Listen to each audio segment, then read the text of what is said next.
ሰላም ውድ የዩቲዩብ ቻናላችን ተከታታዮች፣ በዚህ ቪዲዮ አንድ ህፃን ጡት እንዳይጠባ ሊከለከል የሚችልባቸው ምክንያቶችን ነግራችኋለሁ። እስከ ቪዲዮ መጨረሻ ተከታተሉን።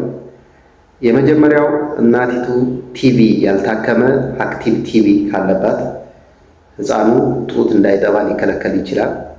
ሁለተኛ እናቲቱ የካንሰር መድኃኒቶችን ኬሞቴራፒ እየወሰደች ከሆነ በዋነኝነት አንቲ ሜታቦላይት የሚባሉ የካንሰር መድኃኒቶችን እየወሰደች ከሆነ ጡት እንዳታጠባ ልትመከር ትችላለች። በሶስተኛ ደረጃ እናቲቱ አሁንም የካንሰር ራዲዬሽን የጨረር ሕክምና እየወሰደች ካለ እንደዚሁ ጡት እንዳታጠባ ልትከለከል ትችላለች። ይህም ሕክምናው እስኪያልቅ ድረስ ሕክምናውን እየወሰደች ባለችበት ሰዓት ጡት እንዳታጠባ ልትከለከል ትችላለች፣ ለጊዜያዊነት ማለት ነው። በሶስተኛ ደረጃ ህፃኑ በተፈጥሮ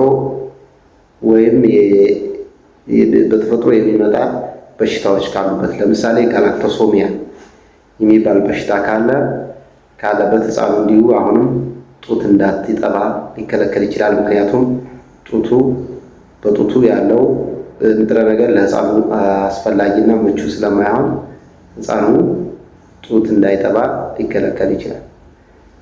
በተጨማሪ ህፃኑ ያለ ቀኑ ከተወለደ ለምሳሌ 28 ሳምንት፣ 30 ሳምንት፣ 32 ሳምንት እንደዚህ አይነት ሳምንቶች ከሆነ ለተወሰነ ጊዜ ጡት እንዳይጠባ ሊከለከል ይችላል።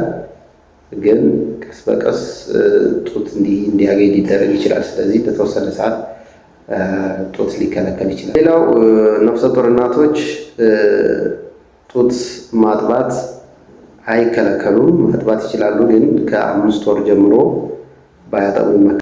ሌላው እናቶች ጡታቸው ላይ የሄርፕስ የሚባል ሌዥን ወይም ሄርፕስ የሚባል የቆዳ በሽታ ካለባቸው በቫይረስ የሚመጣ እሱም እስኪታከም ድረስ አሁንም ህፃኑ ጡት መጥባት የለበትም ማለት ነው። እነዚህ ኢንፌክሽኖች እስኪታከሙ ድረስ ነው፣ ጊዜያዊ ናቸው። እነዚህ ከታከሙ መጥባት ይችላል ማለት ነው። እነዚህና መሰል ምክንያቶች